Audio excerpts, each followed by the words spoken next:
So good morning, ladies and gentlemen. Welcome to IEA's 31st webinar. My name is Jacqueline Kagume, and on behalf of the Institute of Economic Affairs, I'm very pleased to welcome you to our discussion here today. The subject of our discussion is the 2020 Index of Economic Freedom, whose findings we'll be discussing with you today, and majorly focusing on the results of the countries within the East African community. Before I go into a brief background on that, just to mention, the IEA is a think tank with a mission to inform evidence-based policy formulation through research, analysis, and policy dialogues. So we use the outcomes of this to engage with various policymakers and advocate for policy change. To provide a brief background of the meeting here today, someone actually reached out to our Chief Executive Officer on Twitter and asked him to explain to him what exactly it entails and how they arrive at the results. And so we thought that it would be important for us to convene this discussion. And just before I welcome the main speakers who will be helping us understand this, broadly, the Index of Economic Freedom examines different areas of economic and business environment within which governments exercise policy control. So some of these areas include government size, market openness, the rule of law, and regulatory efficiency. So in order to assess the conditions under the broad categories, the index measures various components of economic freedom, and they provide various indicators and rank them on a scale. So these are then weighted and they produce an overall score, which is then from which they then determine how free an economy is. I will not attempt to try and explain it further because we have Kwame, who will be our first speaker. He'll be helping us. He will try and help us understand the methodology that is used to come up with this index. And then him together with my colleague Leo will then discuss the main findings of the index from this year, the 2021 that is. So we will have a brief, maybe 20 to 30 minutes presentation. And after that, we'll then open it up for plenary to discuss some of the questions that may arise during the discussion. So I request you to utilize the chat box. There's a platform on this Teams, so you utilize that to raise any questions you may have as we go on. Kindly have your mics muted and your videos off for the duration of this because we are recording it so that we can maintain our maximum concentration. So without any further explanation ado, I'd like to welcome our first speaker, Kwame Owino. Kwame is the Chief Executive Officer of the IEA, and he'll take us through the first part of the presentation, which is basically helping us understand the methodology and how the various indicators are ranked and how they come up with that index. So Kwame, you're welcome. Okay. Thank you very much, Jackie, and thanks to our audience for being here. So yes, as Jackie said, the Index of Economic Freedom is published by a think tank in the US. It's called the Heritage Foundation, and they do this every year. I think in June, they publish the year's report. And as you'll see, it's been published since 1995. It's an interesting one because it's a composite index that tells you about the degrees of economic freedom that countries allow based on the decisions that governments make and the policies therefore. So it's basically like an index of the quality of economic policy in a variety of areas. With it, of course, certain assumptions, which is that expanded economic freedom is consistent with high incomes and public welfare, and obviously freedom as a good in itself. So this, in addition to just saying that freedom is a good, it also helps to show that it's a good that actually has positive consequences. So that's part of it. Now, as we do this analysis for this year's report, one of the things that we'd like to say is that we are reading from the report and making our own interpretations. Of course, when we make those interpretations, we are responsible for any errors that might be, but we keep fidelity to what the contents of the reports are and all the numbers and try to interpret those numbers. So as I say here, the Index of Economic Freedom covers 12 freedoms, and generally it ranks 186 countries for which that data is available. And it is based on the ideals of economic freedom, with the claim that these are strongly associated with healthier societies, cleaner environments, greater per capita wealth, human development, democracy, and reduced poverty. All of which are normative goods that many people agree upon. We may not agree upon what policies to take us there, but basically the main claim is if you expand economic freedom, then you go in the way of also reducing poverty, strengthening democracy, creating human development, and per capita wealth. Now, the 12 qualitative freedoms are categorized in 4 categories, are in turn placed in 4 categories, what are called pillars. And the 4 groups are the rule of law, government size, regulatory efficiency, and open markets. So under each of these 4 groups are then 3 subcategories, and each of those subcategories then have indicators. Some of them are quantitative, some are qualitative, but on the whole, all of those then lead to the 12 broad freedoms that are considered. So basically there are 4 big categories. So you think rule of law is important, government size, regulatory efficiency, and open markets, and under each of them are then 3 freedoms, all leading to the 12, and the 12 freedoms are then ranked independently. Next slide. So the scoring system is those 12 economic freedoms, and they are graded on a scale from 0 to 100. And a country's overall score is derived by averaging these 12 economic freedoms. They are given equal weight. So basically what you do is that you give every country a score. Obviously 0 is bad, 100 is best, an ascending scale. And then for each of them, you then average. So if say a country has 80 in all 12, then all 12, then when you average and divide by 12, obviously you'll get what that average is. Now the 2020 index, which was published in June, as we said, covers second half data of 2019 and the first half data of 2019. So it's published this year, but mostly it covers the state of policy in the previous 12 months. I think to the extent possible, the Heritage Foundation reports that the information is considered for each factor was current as by the end of June 2019. So basically trying to make it as current as is possible. Now, so I think our view is that it's important for us to also say, because some of those numbers measure real things, but it would be good to actually let you know. So we already said that there are four main areas, and then from each of those main areas has then factors, which are the real freedoms, and then obviously the sub-factors are the contents from which the measurement is done. So under rule of law, the factors that are considered under rule of law are property rights, judicial effectiveness, so the extent to which government protects property rights, judicial effectiveness, the extent to which state institutions such as the judiciary work, and government integrity. And then you can see the sub-factors in green measuring what physical property rights, it includes intellectual property rights, strength of investor protection, the risk of expropriation of property by government, and the quality of land administration, in the belief that land administration and protecting property rights in land is an essential one. Then in judicial effectiveness, you see independence, quality of the judicial processes, remember, because the belief is that the quality of the process determines what the outcome of that process would be. And of course, also favoritism in obtaining judicial decisions. We know that favoritism in obtaining judicial decisions is a suggestion that obviously the judicial process is not very effective, and it also shows that laws might be perverted. Government integrity, mostly about transparency, bribes, public perception on government, openness and corruption, and civil service transparency. So under the rule of law, those three factors are the main ones, and then the sub-factors are the ways in which they are measured, and some ranking is given to each of those. And then we have government size, which is the tax burden, which is basically what's the top marginal tax rate. So for instance, last year's marginal tax rate in Kenya was 30% for corporations and 30% for individuals. It's definitely come down now to 25. So based on that coming down, Kenya's ranking might get better.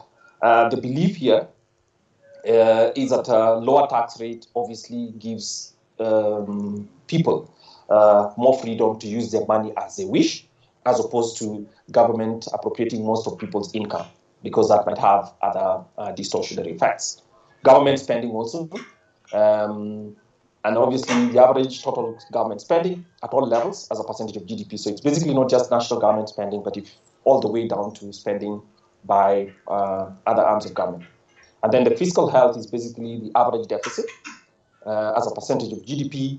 And here it's over a 3-year period. So it does not necessarily just take 1 year. It tries to spread it over 3 years periods because yes, fiscal health is not 1 year alone doesn't tell you much. And then they split that in 80% of the score over the last 3 years, and debt as a percentage of GDP gets 20% of the score. All these are then bunched together. So we've talked about rule of law, and then we talked about government size. So we'll go to the other key aspects. Remember, there are 4. So the next one is, next slide. The next is, of course, regulatory efficiency. At a regulatory efficiency, again, the factors are business freedom, labor freedom, and monetary freedom. And a business freedom is the most elaborate, actually. It has 13 sub-factors, including cost, time, share of income per capita, procedures of setting up a business. So, for instance, if you remember one story this year that circulated in the press, and I think somebody made an appeal to the president or I think the treasury, where a Kenyan youth wanted to set up a business in terms of bottling water. And when she put together all the costs of bottling water to start a water bottling plant, she found out that you're required to, on the licenses alone that you must get from NEMA, licenses from the county government, the national licenses, and all those things that are required, would be equivalent to about, I think, 210 to 240,000 shillings. Now, to start a business in Kenya costs you more than what the income per capita in a year is. Tells you something about the barriers to entry in starting legitimate businesses, and that might have something to do with why, invariably, a large number of Kenyans actually operate businesses in the informal sector. So obviously that in itself suggests that government regulations, following government regulations is incredibly costly, especially for people who want to start new businesses. So that those kind of sub-factors, so basically the time that it costs, the costs as well, the number of licenses that you need to get, share. So this is almost proximate to some of the things that are actually measured by the doing business indicators done by the World Bank, and actually some of the indicators actually extracted from that. That in doing business report itself has had challenges, but nevertheless, some of that input is used here. Then labor freedom is the ratio of minimum wage to the average value added per worker. So obviously, if the minimum wage is high and the value added is low, then it actually means that the wage, the real wage is actually, as a share of value added, is actually much higher than markets would allow. Hindrance to hiring additional workers, the rigidity of hours, where in some places government laws, even in Kenya, mandate that some people can only work, or certain jobs require you to work only in specific times, as opposed to what production efficiency may demand. Mandatory severance pay and labor force participation rate. So in a way, it's basically weighted towards making it easy for people to take jobs, and also basically employment separation to be convenient for both parties.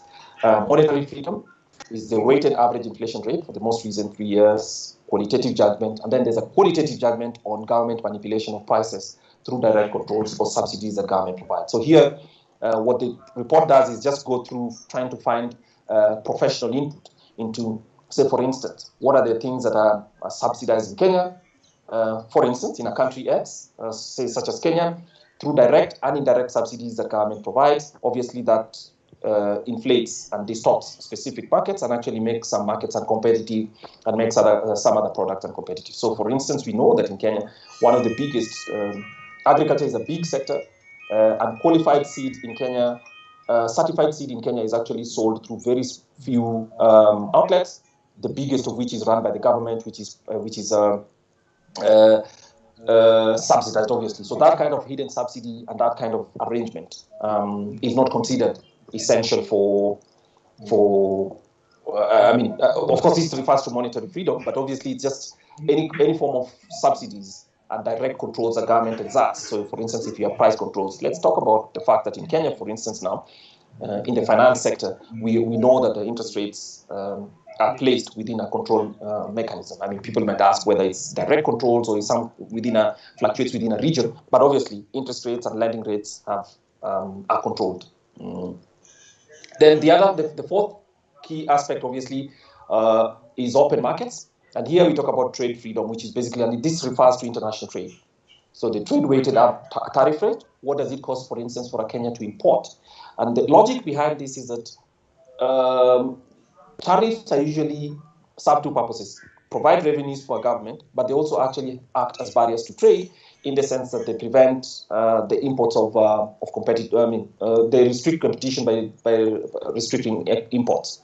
And then obviously there's a qualitative evaluation of non-tariff barriers. So basically tariffs are a real barrier to trade, and they're clear because if you charge a very high tariff, that definitely restricts the quantity that can be imported. Qualitative evaluation of non-tariff barriers, and non-tariff barriers are actually globally more costly than even the tariff barriers, because non-tariff barriers sometimes are left to the discretion of officials, and it can be interpreted variously. But also non-tariff barriers are ways in which countries hide protections for local industries or specific products that are preferred. Investment freedom obviously is treating foreign investments, whether there's a foreign investment code, restrictions on land ownership. You know that in Kenya, for instance, land ownership is restricted. A foreigner who wishes to come and invest in Kenya, whether in agriculture and to acquire land, can only own land under leasehold, while a Kenyan would own land under freehold. Obviously, that has implications. So if you're going to sell that land as a Kenyan to a foreigner, it will depress the value of that land, because the foreigner knows that they can only hold that land for a restricted amount of time, which is 99 years, and obviously never as a freehold. There are sectoral investment restrictions. We know, for instance, that in Kenya, there are specific restrictions in some sectors which require the participation of locals. So if you came to Kenya and wanted to start some businesses, I think in mining or some other sectors, for instance, you'd have to find local investors. And we know what that does. It introduces corruption in public administration, but also at the same time, it restricts an investor to choice of an investor about how they would do how they would do that. We also know that in the capital markets, for instance, in Kenya, foreigners are restricted to only owning 75% of a company. So what that suggests is that if foreigners were interested in taking over a company, for instance, they're not able to take up the company and actually reform it as they want to, or even scale it up. There's this requirement that a portion of that would be. And that also has a problem restricts the ability to cross-list, because if already Kenyans say, a Kenyan company was owned 75% by foreigners, then the possibility of cross-listing does not exist, because what that means is that you cannot cross-list unless you depress the ownership of foreigners. So anything that restricts freedom in terms of investments are considered. Capital controls does not exist in Kenya. Foreign exchange controls, I think this is a question being debated today about whether Kenya's currency is actually truly open or not, or partly managed. But Kenya doesn't have direct foreign exchange controls, except that in the application of monetary policy, and I think foreign exchange policy, people are asking about whether really the value of the shilling reflects what the markets think. Financial freedom is the extent of government regulation of financial services in industry, and I think some of that relates to actually the point I made about the capital markets. Degree of state intervention in banks. I think many countries still have the belief that one of the ways of ensuring stability in the banking sector is to ensure that government either owns some banks or has the possibility of introducing policy to ensure that you restrict the freedoms of those who own banks in terms of what they can do with their share capital and how they can deploy assets. Government influence on the allocation of credits. I think that varies by country as well. The extent of financial and capital market development, and openness to foreign competition. So basically, all those 4 aspects and the 12 factors and the sub-factors come into determining how this index is computed. So we go next to what does it reflect? Now, so as we said, all those 12 are ranked from 0 to 100, where 0 is low, 100 is the best, and then each of them is averaged. They're added up together and averaged, weighted the same. Now, if you look at the 2020 scores, so what do they tell us? According to the category, an average score of 80 to 100, which was attained by only 6 countries in 2020, shows that the country is economically free, mostly free between 70 to 79.9, 60 to 69.9 is mostly unfree, and that's where most countries are, including country Kenya, moderately free rather, and then mostly unfree, 50 to 59 62 countries as well. So it's telling you that a majority of countries are actually in the moderately free and mostly unfree. And 19 countries are in the economies which are considered repressed. So the 6 countries that appear as mostly free have certain characteristics as well. And I think the most, you'll see that Singapore, Hong Kong, New Zealand, Australia, and Switzerland tend to be these countries that actually come up consistently, sometimes sharing the first and second spot, but they tend to be. And they have, with the exception of Switzerland, certain characteristics in the sense that they are democracies, largely. Secondly, they tend to have very free and open markets, limited government intervention. We're saying limited, not zero, government intervention. And their citizens are very highly productive. We think, as the index also suggests, that those things are not unconnected. Their prosperity is not unconnected to the degree of freedom. Then, obviously, right behind the 6 are the moderately free countries, mostly free countries. Again, mostly OECD countries, moderately free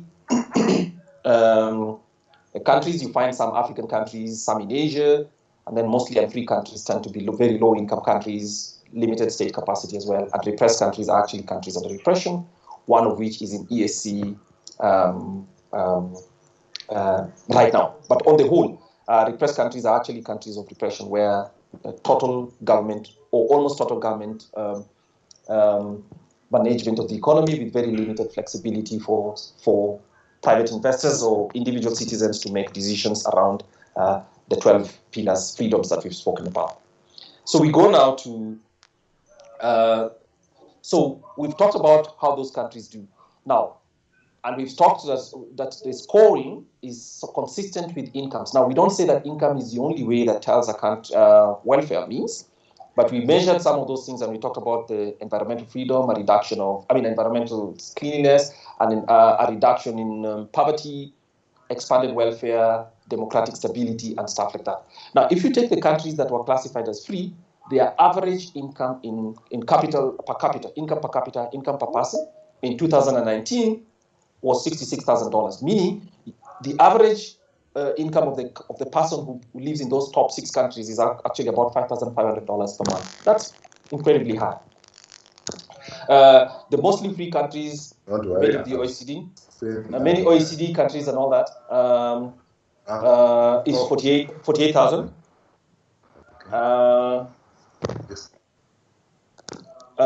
Moderately free, 22. Mostly unfree, $7,000, and obviously the repressed countries. Unfortunately, as you can see, repressed countries actually have higher income than mostly unfree, telling you something that yes, trying to get reforms to just become mostly unfree does not give you as much of a kick as going forward. So, and most of these repressed countries tend to be countries with very huge endowments, and these endowments are endowments in terms of their monarchies. And some of them are big endowments in terms of natural resources, which somehow cushions government from actually the pressures of the private sector and the need to even have reforms. Or countries such as South Korea and all others in which the government has total control of the economy based on what the ideology states.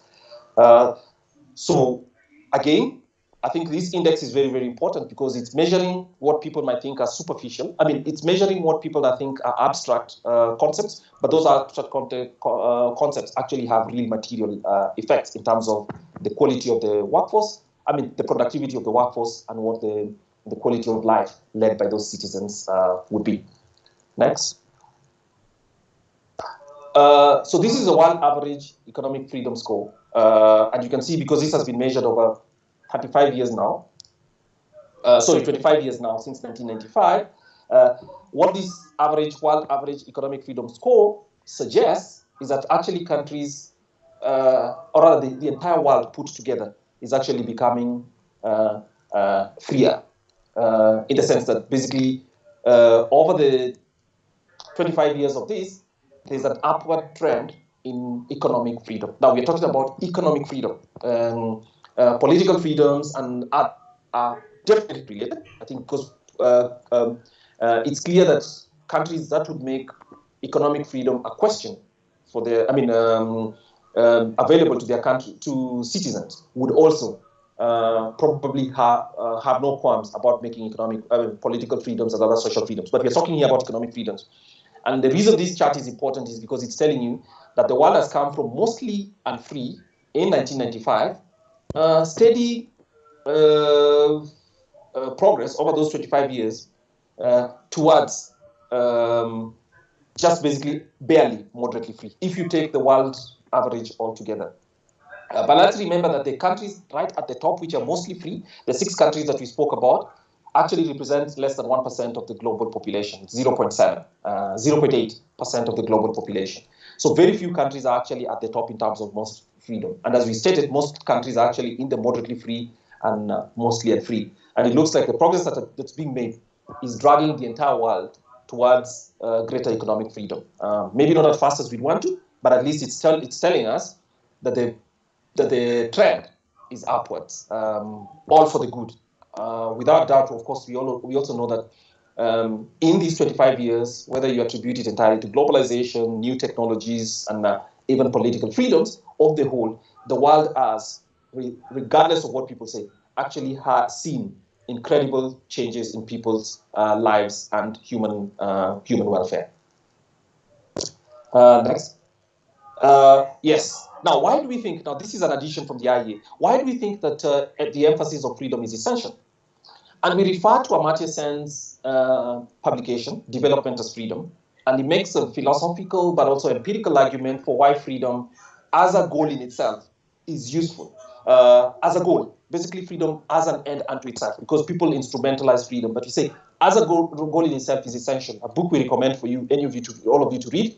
But he says that freedom plays 2 roles. The first one is that society's success should be evaluated primarily by the substantive freedoms that are given to citizens. How people use their freedoms is a different matter altogether. But the argument he's making is that society's success should be evaluated by those substantive freedoms that people have. And that substantive freedom is a principal determinant of individual initiative and social effectiveness. So basically, that freedom first should be given as an end in itself. And out of that, then it becomes an input into individual initiative and social effectiveness, which, once you've read the book, looks like it's self-evident, but often, I think, especially in today's society, people actually ask, even within Kenya's constitutional order, you sometimes hear people say that the constitution gives too much freedom to people, or what, will people eat freedoms? But the point is, freedom as an end itself has value, unquestionably, on the philosophical viewpoint. But even when you give that, then it actually becomes an input for individual initiative and social effectiveness. And nobody will say that we do not want individual initiative. And obviously, it creates individual and obviously social welfare. Next. So here we go now to, I'll hand over to my colleague, Leo, who will take us through. So we talked about the theory behind it. We talked about the composition of the index and what it measures and its implications for economic welfare measured by income and other variables. So now we'll go to findings of the study, of this year's publication, and specifically the results for EAC countries. So thank you. Leo?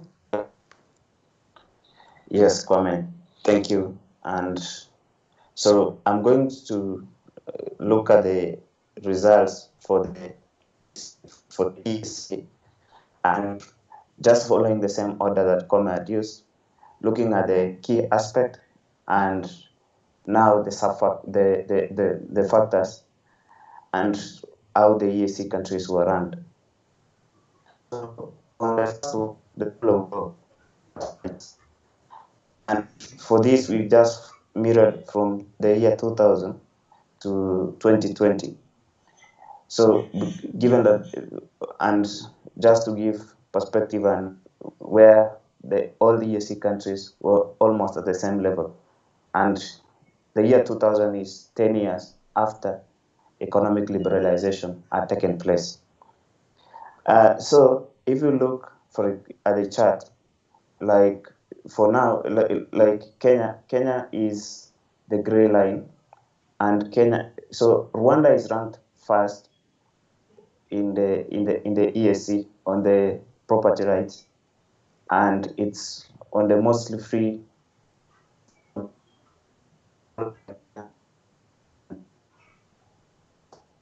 Comes Burundi, and as you all know, Burundi is in a civil strife, and there's complete breakdown in law and order. And in terms of state capacity, when you rank Burundi, the state capacity of Burundi now is weaker, and so it reflects part of the report. And when we read through the report, you see that Burundi, on property rights, they face government from time to time has expropriated property not to be lawful, using a lawful order. Secondly, the issue, because of the civil strife, the armed banditry, from time to time they've been able to, and this reflects on the score. Generally, generally for the EAC countries, no much progress had been made until 2016. The progress is seen in 2016 comparatively, with the exception of Kenya and Uganda. Between the year 2000 and 2006, the rest of the countries were in the repressed region. And as Kwame had explained, in the repressed region, you have limited economic rights. So with the exception of Kenya and Uganda, but Rwanda has made consistent improvements from the year 2010, and in 2016 took off. So it's a mixed picture in the property rights. There is improvement, but the improvement in the last 5 years, but in the almost 15 or 20 years that this index has been in place, no much significant improvement had been made until 2016. So the second sub-factor in the key aspect, the rule of law, is judicial effectiveness. So as you see from the chart, the ranking starts after 2017. So it's a new sub-factor. It's a new factor introduced in the score, because the ranking starts after 2017. So also Rwanda ranks highly. It's in the most free region, and in 2018, in 2019, it regressed back. Kenya ranks second, and all the EAC, with the exception of Rwanda, all the EAC countries are in the repressed region. So it means that the effectiveness of judiciary is effective, but has been hampered by. So it's not effective. It has been hampered by the weak capacity. So in Kenya, for the case of Kenya, as we know, the judiciary is independent, but in terms of resources allocated to it, over the years, and this is not a 5-year or over the long term, resources allocated to judiciary have been little compared to what is required, and this has led to significant case backlogs. And so, like, to give an example, when we held the forum with the judiciary this year, one of the things that came out evidently is that if you file a case, for you to get a case date, you'll get it next year. So if you file a case this year, with the exception of urgent matters, if you file a case this year, you'll get a hearing date next year. And now it keeps lagging on, and that hampers judicial effectiveness. So the third factor on the key aspect rule of law is government integrity. And government integrity, so in this, it looks at some of the things that, for example, bribery, the extent of corruption within government, and some of those things. Also, here Rwanda ranks highly. So Rwanda, it's in the moderately free region, and one of the things that you note is that in 2019 it regressed. For the 2020, it shows that Rwanda has regressed to mostly and free. But over time, it has made progress. So if you look at for the last from the year for so long as the index has existed, up to 2012, up to 2013, the EAC, there was no country, only Rwanda, for up to 2018, Rwanda was below. All EAC countries were mostly unfree. Majority, so long as this index as long as this index has existed, all the four EAC countries, Uganda, Tanzania, Kenya, and Burundi, all of them have been in the repressed region.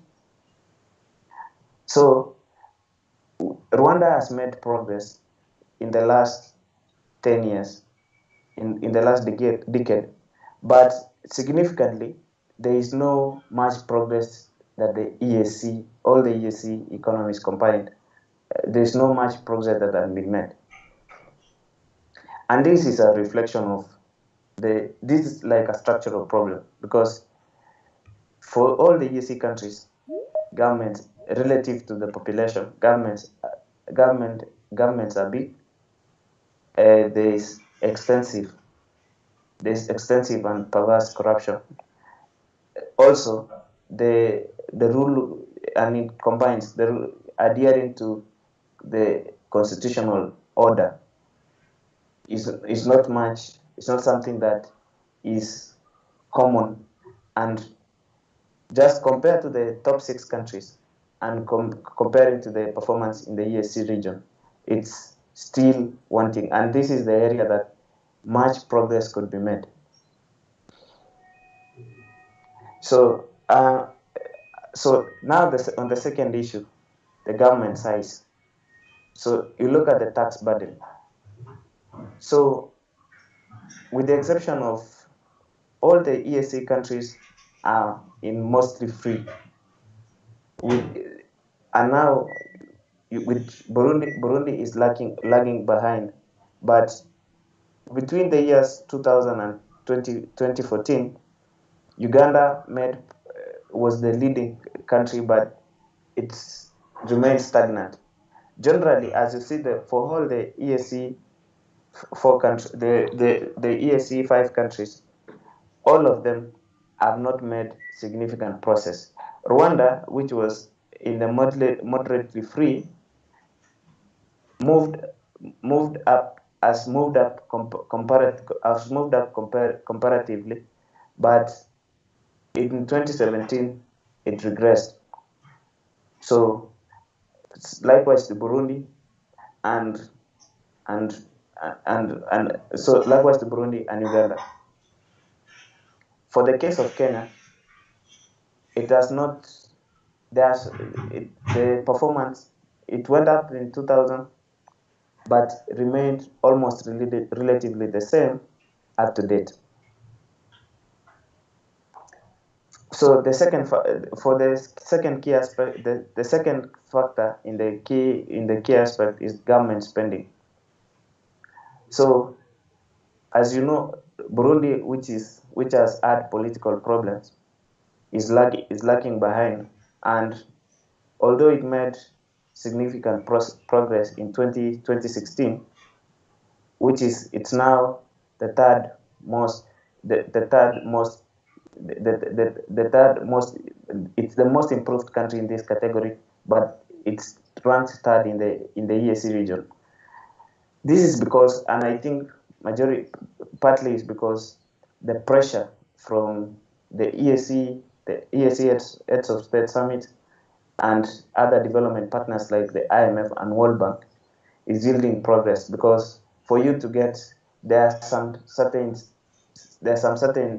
reforms, especially on public finance management, that you have to commit to. And even like when you look the articles of consultation, and majorly they've relied here on the articles of consultation, like for the IMF, there are certain things that you have to commit to so that you are able to access funds, especially for the balance of payments, the BPA, the balance of payments system. So Uganda is ranked second. Uganda, it's a mixed picture. It has made progress. It was freer in the 2000. It regressed back in 2003, went up again, regressed. All through, that has been the picture. But the performance remained consistently the same from 2014 up to now, although it regressed back in 2019. So for Kenya, for the case of Kenya, all through, so it remains the same. The government spending remained the same in 2000 to 2002, and then 2003 we had a new government. It regressed back and has consistently remained the same. But as you can see, in 2011, it went down and remained the same up to 2016. It went slightly up. And so what it means, and as you can see, 2011, at the end of the 2010, government started running, because first they started with the stimulus plan for 2010 after the end 2009, and then they started running now the bigger deficits, those deficits, and that has been consistent up to date. So for fiscal health, and so Kenya in this category, this is one of the categories where Kenya is ranked last. So it's in the repressed region, and so it's ranked. So Burundi, which is in a political conflict now, they've had a new government, and hopefully they'll stabilize, is ranked second. So Uganda is ranked third. It also regressed. The only country that has made progress in terms of the fiscal health is Tanzania, which has consistently improved up to 2020. So for Rwanda, for the 4 years ranked, Rwanda performance remains the same in the first 2 years. It went up and remained the same up to date. So one thing that I have to say about Kenya is that, in terms of, this is a clear reflection, and IEA has been in the front line advocating for this, that some of the things, because you cannot, like now we are approaching a debt distress position, and you cannot run. One thing that has been clear, and even if you read the economics, the finance books, even common sense, and this, you cannot run fiscal deficits. You cannot run deficits for a longer time. Something has to give in. So if you run deficits that range between 7 to 9% of GDP consistently for 8 to 10 years, it has to give in. And this is the reason why, and you look at it keenly, is that why Kenya is ranked low in this index is because it starts with the public finance management, and then it starts going to taxes, because government has to keep up with its spending, with its regular spending habits. You have to tax more, and it eats into other economic freedoms. So this is one of our biggest challenges, and it remains to be seen how it shall be solved. So the third one is the regulatory efficiency. the business freedom. So one of the things that it looks, and Kwame had mentioned about it, it relied mostly on the doing business index by the World Bank. This year, the World Bank issued a pressure that consistently going forward, they are not going to publish this they are not going to publish this index because of the methodological concerns. So in terms of the progress that you will see in this shows is used by is consistent with the data from the Doing Business Index. So in the last 20 years, the EAC countries have not made much progress. Of the 5, with exception of Kenya between 2006 to 2013, all the EAC, with the exception of Kenya and Rwanda, all the EAC countries during that time were in the mostly in free and repressed regions. So Rwanda made progress in the last 5 years. Its performance remains almost the same, and then it went up in 2019. So Uganda, the same. The last 5 years, the performance has gone up. So for labor freedom, so also this is one of the factors that Kenya is ranked last. So Rwanda and Uganda are in the free region. No EAC country for the last in the mostly free region, but Kenya, Tanzania, and Burundi are in the mostly and free region. But Kenya in the moderately free region, but Kenya regressed back in 2019. So for monetary freedom, consistently, if you see, one of the things that you note about this is that all the lines are intertwined in the region of mostly free, because with the exception, we run almost similar monetary policy. Our inflation management is almost similar. Most of our currencies, like inflation management, also the way we do subsidies and price controls are almost similar. So, and this is shown consistently by this. It's only Burundi that is ranked last. Is ranked last. Uganda, for the last 5 years, Uganda has been leading, but regressed back in 2019.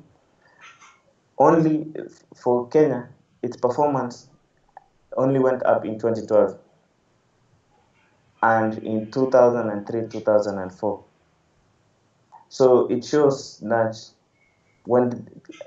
this could be shown by when the heads of central bank were leaving or coming in, shows clearly in the performance.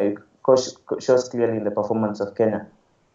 But it only went up slightly, so we are ranked third in this category in the EAC region. So for the trade freedom, and this one had shown evaluates the trade and the trade barriers, the tariff barriers, and the non-tariff barriers.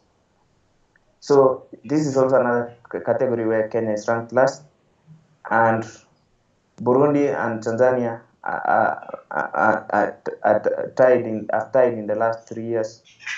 Consistently, Rwanda has made more progress than any of the EAC countries in the last 17 years.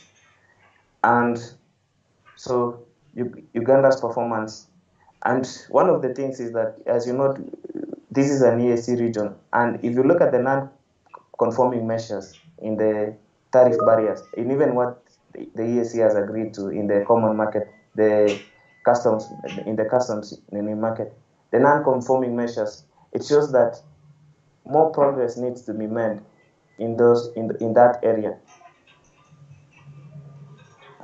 So for investment freedom,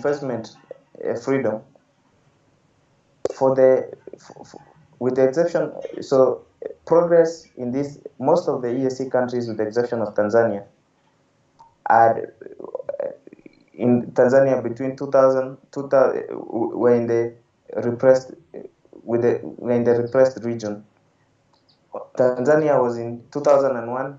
It went up. It made a huge leap and then regressed back in 2003. And this could be explained by the political challenges at that time, or power transition. But consistently, if you look at the rest of the countries, more progress has been made in the last 10 years, from 2010 to present. So in this case, Kenya is in the moderately free region. Since 2016, it has stagnated at 60 and consistently up to today. So in the reports, they mentioned that much needs to be put in creativity and lifting those restrictions that Kwame was talking about, especially the ones that on ownership, putting restrictions on sectoral specific sectors and ownership of foreigners owning companies and assets here in Kenya. So financial freedom, this is the independence of the financial sector from government control. And as usual, Kenya, we are at just the repressed line. So we were in the year 2000, we were in moderately free. The gray line, it was up there at 70, and then it slumped in 2001 and has remained repressed ever since. So whether it's the question of whether the powers given to the regulators in the financial market is the issue, or whether the state control in this sector, in the financial sector, is a big problem. So because remaining at the repressed region, the repressed, it speaks a lot about the management of the financial market. So overall, this is the overall index, the overall index now of the 12. So it's an average of the 12 qualitative factors, of the 12 factors. So if you look at it, Rwanda is ranked in the mostly free region and has remained consistently there so it left moderately free in 2017 and has remained consistently there. One of the things that struck me from this is that Kenya, for the last, has been regressing. Actually, the ranking has worsened in the last 20 years. As you can see, we were mostly free in 2000, moderately free in 2000, 2001 mostly unfree, and we've come all the way, stayed all the same at the same level all throughout. But in 2017, if you can look, the orange line, the pink line, and the gray line in 2017 interlink. And if you remember, at that time, it's the civil strife in Burundi was at the peak. But at the same time, we've tied with. So the question is, a lot of progress needs to be made, and for me, it reflects on. So this is the economic freedom is a serious development challenge, as you can. So if you want to answer the question, the freest country in terms of economic freedoms, 33 globally. So, and in the most free region, Tanzania is in the second place, moderately free region, ranked 89. Uganda is ranked 102, mostly unfree, and Kenya is ranked 132, mostly unfree.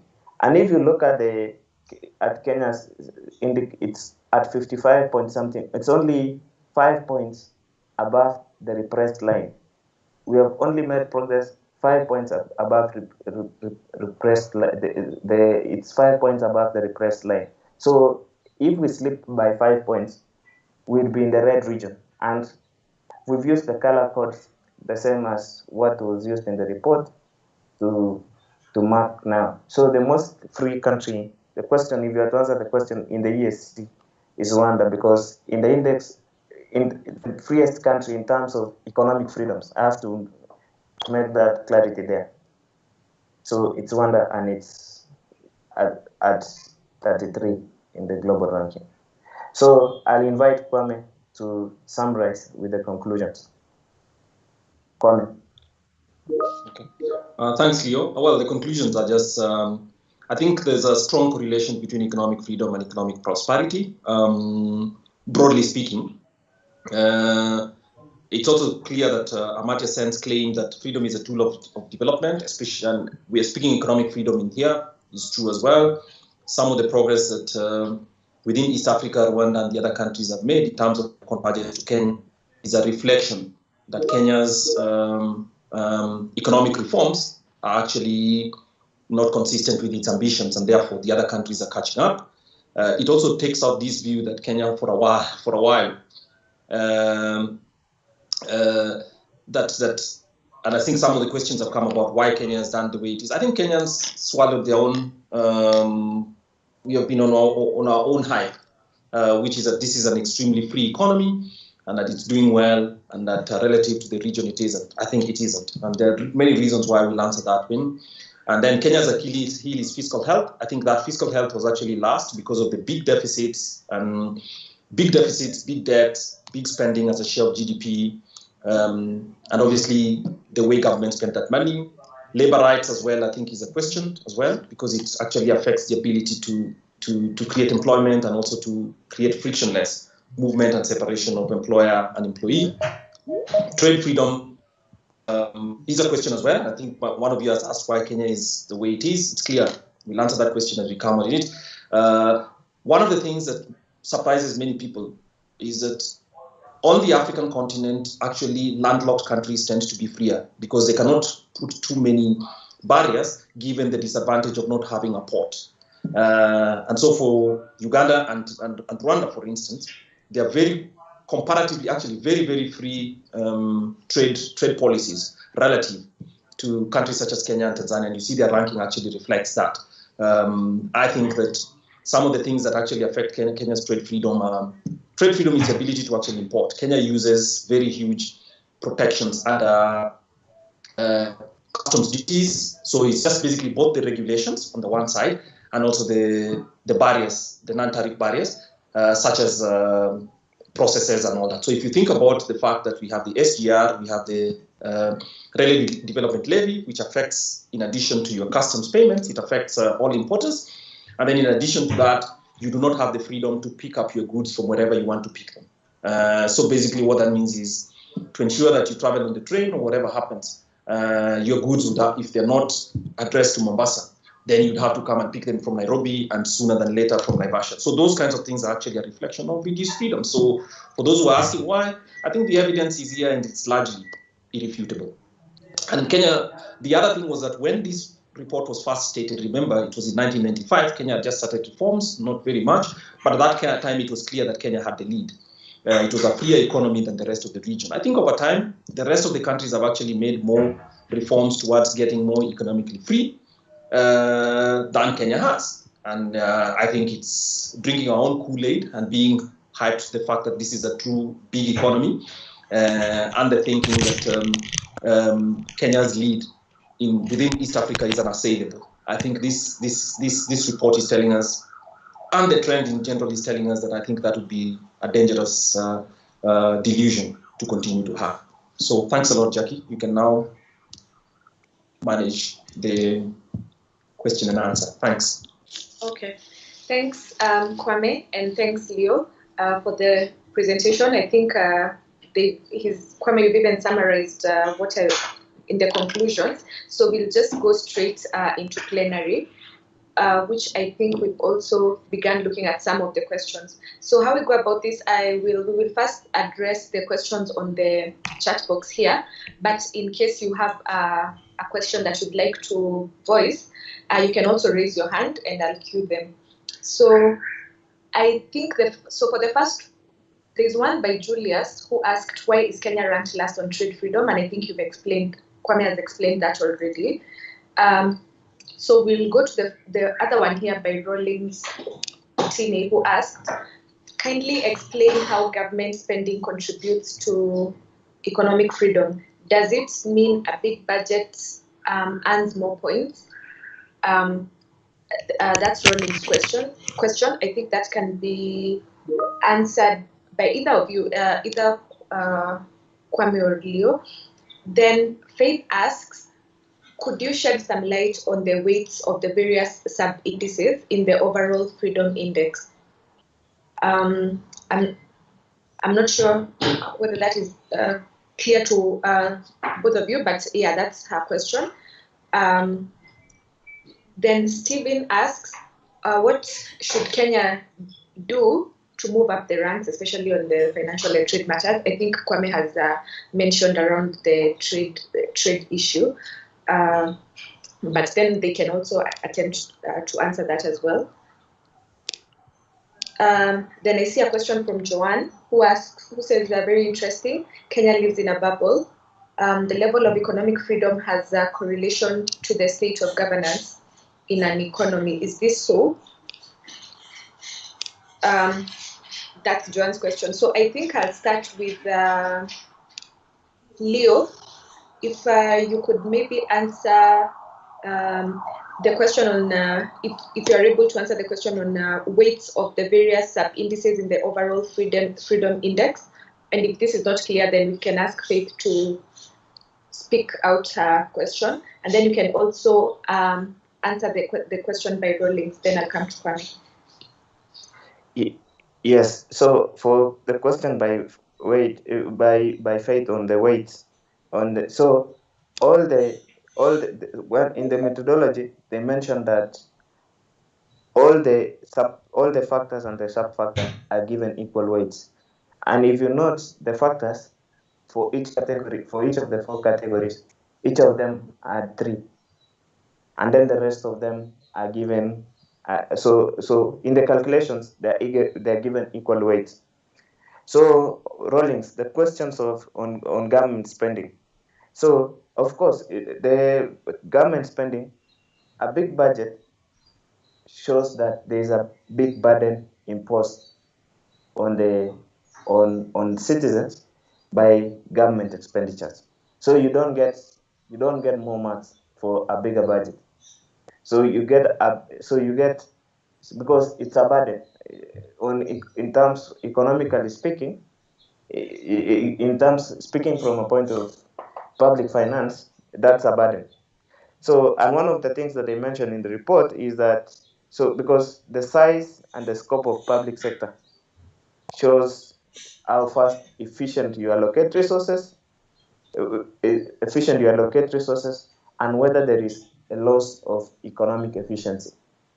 So government spending, the way people look at it is, it should be at optimal level, and at the optimal level is that where government expenditures are not a big burden. Because if you look, for example, like our budget consistently for the last 3 years is almost at $30 billion.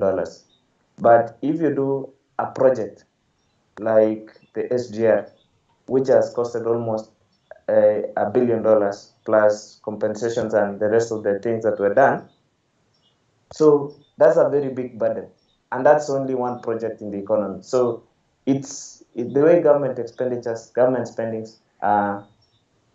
So the way you should look at the way it's looked at in the in the methodology, it's not supposed to be a big burden. Yeah. So Jackie, back to you. Thanks, Leo. Kwame, I don't know if you have anything to add to what Leo has said, but you can also answer Joanne's question. She's stated that the level of economic freedom has a correlation to the state of governance in an economy. Is this so? If you can just respond to that together with adding to what you have said. Okay. Yes, John, that's true. I mean, the assumption behind the measurements is that government has some control over the issues that are being measured, and therefore whatever is measured and the ranking reflects the government's conscious decision to choose the policy that it has chosen. So yes, it's a reflection of economic governance, which is obviously related also to what kind of political system exists and what assumptions government makes about how much freedoms it should allow to people to be able to organize their economic activity and also do that. So it is. So basically, it's a mirror image of the quality of economic governance that exists in a country. So I think that's clear. Now coming back to Julius, I think the argument that Julius asked is before I come to Steve, the argument. Let me respond to Faith. Faith asks, can we shed some light on the weights of the various sub-indices? So Faith, I'll mention, for instance, that we have the 4 factors, and then each of those factors have sub-factors. So the 4 main factors have 3 sub-factors each, but some of those sub-factors some are qualitative, many are actually quantitative, but some are qualitative. So for instance, we'll talk about fiscal health, because I think this is one of the areas that challenge Kenya quite a bit, and it's going to remain a problem for us, for Kenya over the next 3 years. So fiscal health, one of the things that's measured is the average deficit as a share of GDP for the last 3 years, so the most recent 3 years. And then the second sub-factor in it is debt as a percentage of GDP. So debt as a percentage of GDP would refer to 1 year, and then average deficit as a share of GDP for the last 3 years. Now, the average deficit as a share of GDP is weighted at 80% of the total score for that subsector. So basically, there's a methodology note that maybe we should link to this. Oh, actually, it's available as part of the references on the final page that you can see that explains some of those, because each area, depending on what the sub-factors are, has different data requirements. And the decision about that weighting is actually justified, but on the whole, the sub-factors have other things that are measured, and they try to put it all together.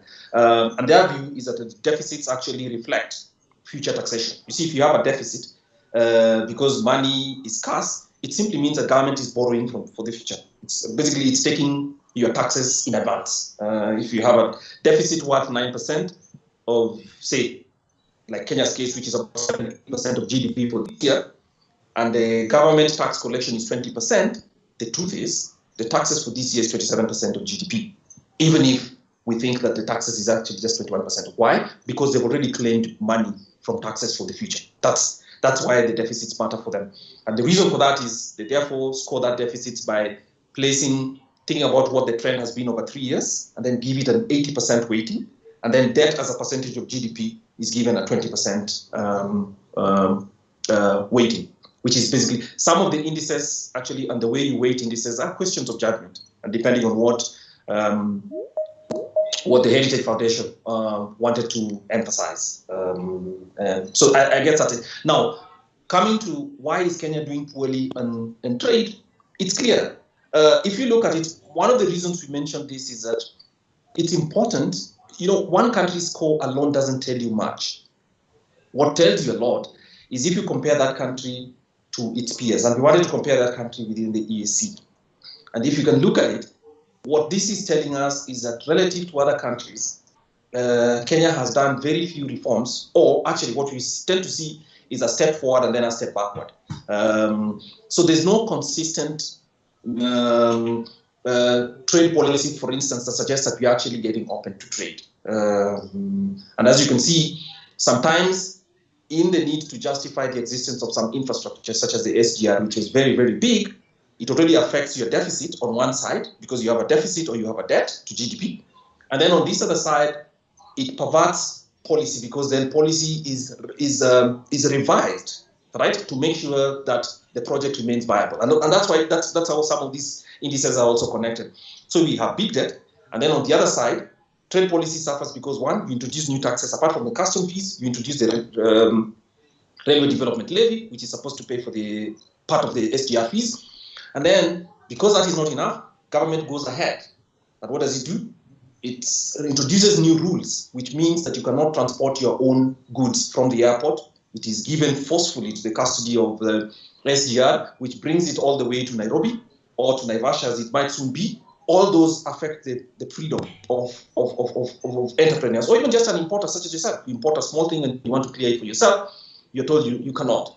And the point about that is that many people, as we all know, used to import, whether it's a car, for instance, and you go to the coast on a weekend and then drive it back on your own. Now you have to bear a certain cost related to the fact that if your address is in Nairobi, you're going to have to either get those things here or you're going to have to pick it up from some of these things from here. So basically, the fact that one policy causes distortions in another is one of the ways in which this index actually, the discrete indicators actually speak to each other. One change actually triggers other changes, which then tells you that they are that. So all those things are actually it. And maybe we should go ahead and try and actually find out the extent to which a single distortion in the form of SGR has actually affected Kenya's ranking by virtue of the fact that it's forcing government to distort many more markets in a way that affects all the others. So that's one of the ways. Now, so I hope that's clear. So, Faith, if you look at the references and you look at it, you'll see a little bit more interestingly. It's fairly elaborate index with a good methodology note, which is nice to look at and actually to learn how the weighting is and what the advantages and actually what to read from it. Now, what should Kenya do to move up the ranks, especially on trade? And so we identified 3 places which we call Kenya's Achilles heel. The first one obviously is trade, and trade is government has to make a decision. Government has to make a decision about whether you want to advance trade and collect income or revenues, if you must, from trading revenue, or whether you want to collect it by tariffs. Because under trade policy, 2 things are essential. One is the non-tariff barriers, which is a qualitative judgment that's made by professionals. And the second part of that is just basically and of course in Kenya's case, the non-tariff barrier is, for instance, the barriers. So for instance, Kenyans, or rather introducing special rules which inhibit certain people from coming in, licensing, and I mean, the kind of things that people do to raises actually the cost of doing, of trading across borders, even if it's not necessarily reflected in the tariff that is paid when somebody makes an import or when somebody trades when 2 companies trade with each other. So what would Kenya do? I think we have to. A decision has to be made about whether Kenya and East African countries in general want to be committed to a low trade and stable trade regime. And one of the things is limit non-tariff barriers. Tariffs have been coming down, and also commit ourselves to low or at least stable tariffs for one reason or the other.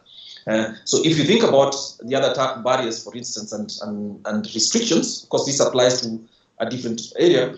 One of the other restrictions is you have quantitative restrictions. So, for instance, sugar, rice, wheat, maize, where you have quantitative restrictions on how much people can import, and then and stuff like that. That's a barrier, and it's also a tariff barrier. It's basically, it can be quantitative, but it's also a tariff barrier in the sense that you apply different tariffs for sugar compared to what you're friendly.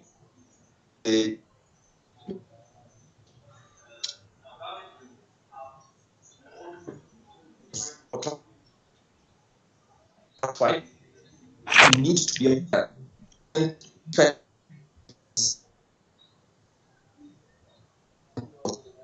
so trade.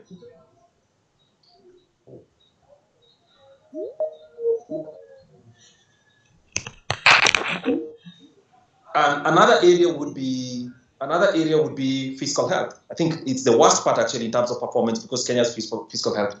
Now, fiscal health is measured as average deficits as a share of GDP. Kenya's deficits as a share of GDP. But now, this is not Heritage Foundation's requirement, but basically global institutions consider a safe area for Kenya's income level as 3% of GDP. In the last 7 years, we've always been at double that, sometimes as much as 8 or even 9% of GDP. Remember, the cumulative effect of having high deficits and high deficits obviously shows sooner than later into some kind of debt crisis, which is also. And then the other is debt as a percentage of GDP, where Kenya's debt as a percentage of GDP has also been growing over time. So if you look at all those two and put it together, deficits and debt as a share of GDP going together, and they tend to move in the same direction. Obviously, that's an area in which Kenya has done really, really poorly.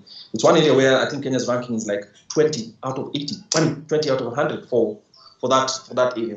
So I guess that's one area. Now, it's also easy, to be honest, to pick what areas and to work on them consistently. And the problem about this is that you cannot rig this ranking for long. The most important thing is consistency, and if a country maintains that policy of having more economic freedom for its citizens, you have to maintain. So getting it 1 year, changing it for 1 year is not necessarily useful. Jackie, I've not spoken for long, but I wanted to just mention this one point about why is government spending. Remember, the government spending is mentioned up here, but it doesn't mean the intention is because we are talking economic freedom.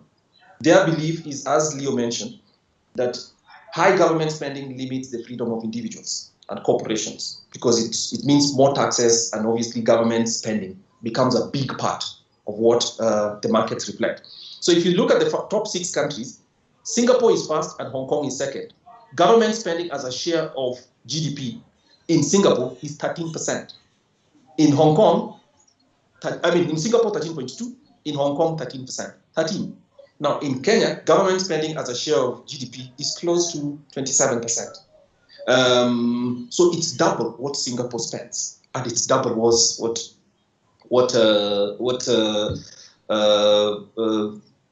it's double what Hong Kong and Singapore spend. So obviously, and Ireland is 22.3. So obviously, it's telling you that yes, in terms of spending as a share of GDP, for the 28%, 29, almost 30% that Kenya spends as a share of GDP every year in government spending, what's to show for it is a different question. But also, the effect it has in terms of limiting people's freedom to spend their own money is something to have a discussion about. Thanks. Thanks, Jackie. Okay, thank you. I have an additional question here from Rawlings again. He asks, given that Kenya is so close to the repressed category, what bearing does the report have on future foreign investment decisions and how other countries deal with the current administration? So before our 2 speakers answer that, does anyone else have a question?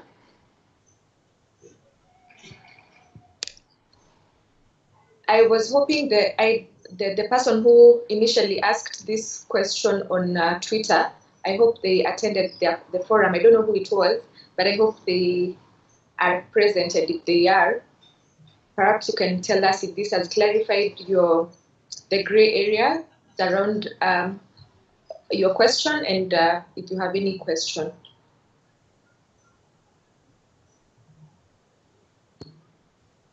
Okay, so before we, if anyone has a question, you can still unmute your mic and ask the question orally. But before then we just go to Rawlings' second question. And Leo, what are your thoughts on this question?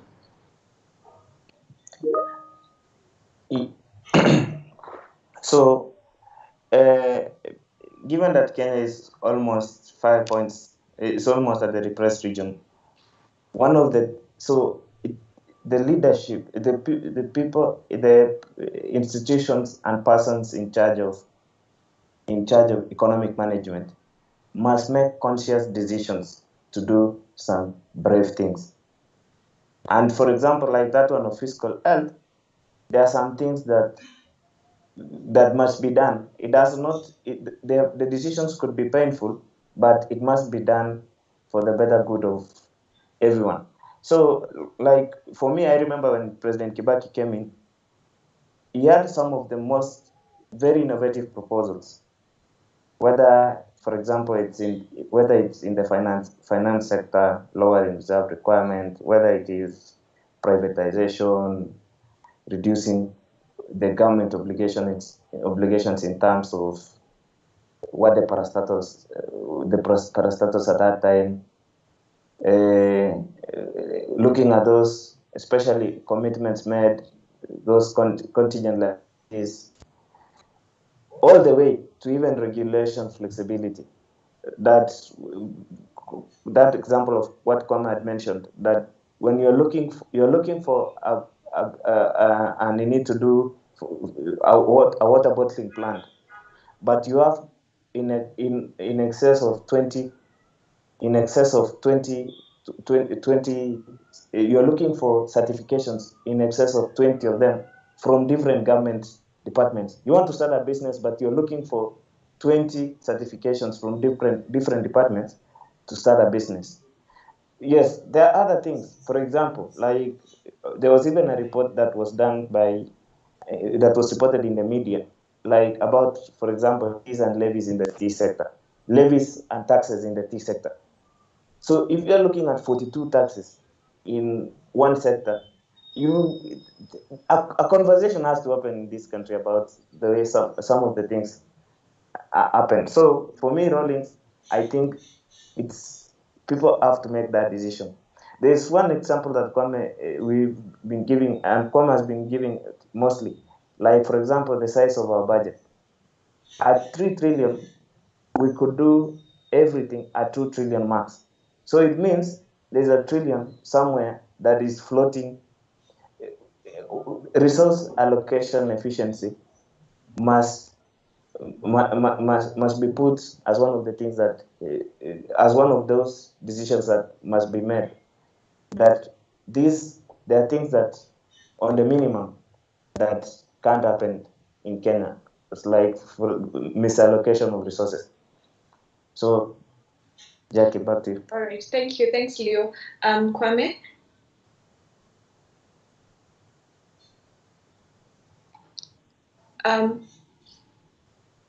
Yes, so the question is about investment, right? So close to the request category. Yeah, I mean, okay, first, I think 2 years ago, Kenya reached investment of, I think, $1 billion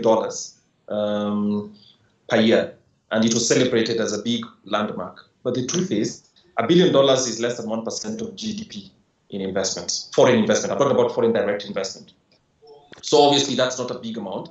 Countries such as Ethiopia have been receiving close to that number, but the most important thing is that investment environment for them has been improving, and therefore the numbers have been going up, given what their background is. And my view is the present investment environment, which is connected to overall economic freedoms, is part of the reason why countries in the neighborhood are actually considered right now better investment vehicles relative to Kenya.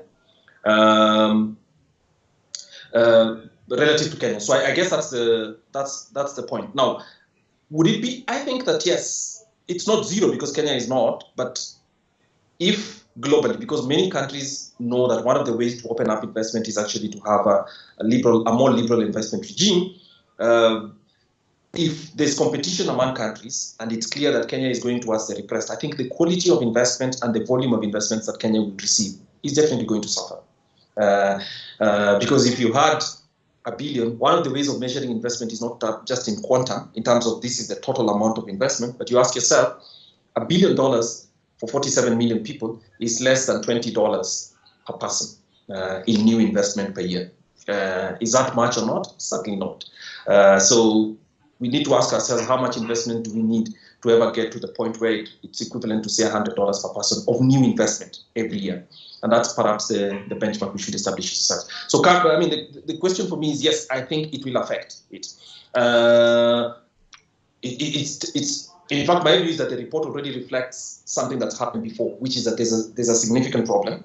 And because there's a significant problem, that might show you that it might be less possible for people to, people who are choosing, and obviously when people choose global investments, they're not considering one country because your minister went to to Ireland, for instance, and smile with people. They're choosing you against your neighbors and against other factors. So if your trade competitiveness is falling, I mean, if your trade indices are falling, on the other hand, you have a big deficit, which means government has high appetite for spending and at the same time for taxation. You have an unstable tax regime, then it definitely does work against you. So the quality of investment that it is received is probably not going to be as high as we expect, and the quantum is definitely going to be affected as well. Thanks. All right. Thank you. I don't see any other questions on the chat box. Does anyone have any final questions or comments? Because we are now going to close this. I think we had promised to close by 12:30. So and thanks, Leo. Leo has shared the methodology on the chat box in response to Faith's question. So all of you who'd like a direct link, it's there, although it's also on the references of the presentation. So if there are no other questions, I'll request Leo to give us his closing remarks. Any final thoughts closing? Yeah, so economic freedoms form an important basis, and just to close in, and like we are facing competition, same competition as East African, as EAC. Although Kenya is in the low middle income country in any category, we are facing competition with countries like in emerging and developed markets, and those are, so the stakes are too high. So something has to be done to improve this, so that we are able to enjoy those economic freedoms that other people enjoy in other parts of the world. Thank you. All right, thanks, Leo. Kwame, please give us your closing remarks. Okay, for me, the closing remarks is, I think our intention was to compare Kenya against its peers, because comparing Kenya to Singapore might not be appropriate. But there are two things that become evident. The first, I think as Kenyans, we have to stop believing our hype. We don't live in a very open economy. And so if we want openness and the ability to actually import things which we can use as inputs into other things, it's clear to us that these numbers are showing us that it's not. I think there's some work to do. The second one is that neighbors within the EAC are actually ahead, which is not a bad thing. I think it's clear that government needs to, but more especially, freedoms are enjoyed by people, not government. So governments that restrict your freedoms actually want more space for themselves. So it's upon us all to look thoroughly through this and actually ask ourselves, why should Kenya's freedoms in 20 years have become worse? Why should we have worse freedoms in terms of trade competitiveness, labor freedom, monetary freedom, and all these in 20 years? What is the trade-off that we made, and whether that trade-off is acceptable to us or not? The third is, it's pretty easy, to be honest, to actually make reforms. They're costless. So things such as license fees, or even the number of procedures and processes for a digital government, I think it's possible, it should be required of government to simply place a minimum number of days in which licenses should be received, and also a limit on how much would be spent on business licenses, especially for startups, because people who want to start businesses often shouldn't have to spend hundreds of days to look for licenses, or to ensure that you have 20 offices to visit to get one license. I think there's scope for digitization to help with some of these things.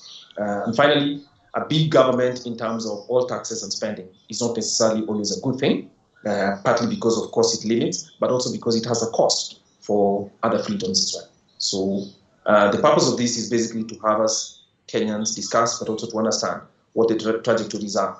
Neighbors are moving forward in terms of reforms, with the exception of Burundi, whose challenges we understand. I think Kenya is not just standing still, is actually doing worse than it was 20 years ago. And that's one lesson to ponder. Thank you.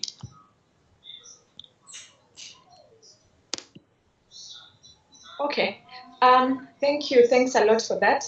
So we are now going to close the meeting. I'd like to thank our two main presenters, our speakers, Kwame and Leo. Thanks for putting together the presentation and for sharing those findings with us. I'd also like to thank all our members and other partners who managed to join the meeting, for attending the discussion, and for consistently supporting our work. So thank you very much for that. And we'll have the presentation available online. It has all the references, as you can see from the slide that is still being beamed on your screen. So we'll share that. Please look out on our social media pages, including especially Twitter, where we also share details of any upcoming meetings. Thank you to all of you. Please remember the IEA is a membership institution, and if you are interested to join and be a member and engage us more on similar work, kindly reach out to our communications team and they'll be able to assist you. So thanks again, everyone, and have a good afternoon. Thank you.